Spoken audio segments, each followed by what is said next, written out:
Let's dive into one of the most powerful stories ever told. A story about how unshakable loyalty and just incredible courage can take a situation of absolute devastation and turn it into a legacy that changes the world.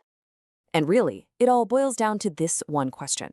How on earth does a story that kicks off with tragedy, famine, and just total loss end with the founding of Israel's most famous royal family? The answer is what makes this tale so absolutely unforgettable. All right, so let's set the scene. Our story begins during a major crisis. There's a terrible famine in Bethlehem, and it forces a man named Elimelech to pack up his wife, Naomi, and their two sons and move to a foreign and frankly often hostile country, Moab.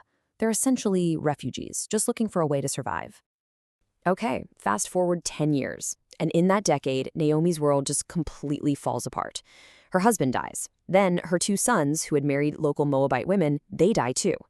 She came to Moab full, with a husband and two sons. But now she's a widow, she's childless, and she feels completely empty. So when she finally makes it back to Bethlehem, her old friends can barely even recognize her. She's in so much pain that she tells them to stop calling her by her own name. See, Naomi means pleasant, but she says, "Don't call me that. Call me Mara," which means bitter. She feels like she's been cursed, saying, "I went out full and the Lord has brought me home again empty." I mean, this is rock bottom. But right here, when it seems like all hope is completely gone, the story takes its first massive turn. And the whole thing hinges on a radical choice made by one of her daughters-in-law, a Moabite woman named Ruth. You know, Naomi, in her grief, she actually tries to send her two daughters-in-law, Orpah and Ruth, back to their own families in Moab. And it makes sense. It's a selfless act, really. She has nothing left to give them. No more sons for them to marry, no inheritance, no future at all. She's setting them free. And Orpah, crying, agrees and heads back home. But Ruth flat out refuses to leave. She holds on to Naomi and makes one of the most incredible declarations of loyalty you will ever hear. By choosing to stay, she's giving up her country, her family, her entire culture, even her gods. This is so much more than a promise. She's completely binding her fate to Naomi's no matter what happens. So Ruth and Naomi show up in Bethlehem with literally nothing but each other. And they have a very immediate problem: survival. They need food, like right now. And the solution comes from what seems like a totally random turn of events, which introduces us to the next major character in our story. To get food, Ruth decides to go gleaning. Now, this was basically an ancient form of social welfare. Landowners were supposed to leave the grain at the edges of their fields behind so that the poor, widows, and orphans could come and gather food for themselves. It was hard, humbling work for sure. Now, the text says it was her hap, her chance, that she just happened to end up in a field owned by a guy named Boaz. But you have to wonder, was it really just chance? Because Boaz isn't just some rich landowner. He's also a relative of Naomi's dead husband. And that connection, well, it changes everything. So Boaz spots Ruth in his field and asks his workers who she is. And when he hears that she's the one who showed such incredible loyalty to Naomi, he's just moved. He doesn't just let her gather grain, he offers her protection, he gives her water and food, and he even tells his workers to intentionally leave extra grain behind for her to find. He sees her character and blesses her for it. Okay, so with Boaz's generosity, their daily survival is taken care of, but Naomi, she's sharp. She sees a much bigger opportunity here and comes up with this incredibly bold and honestly super risky plan.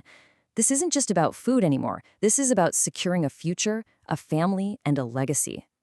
Now, to understand Naomi's plan, you have to get this concept of the near kinsman, or the kinsman redeemer. This was a male relative who had the responsibility and the right to marry a widow in the family. Why? To carry on the family name and to make sure the family's property stayed in the family. And Naomi realizes Boaz is one of these kinsmen. So Naomi gives Ruth some very specific and kind of dangerous instructions. She tells her to go to the threshing floor at night, wait until Boaz is done with his work, has had something to eat and drink, and has fallen asleep, and then she's to go to him. Just try to picture this scene.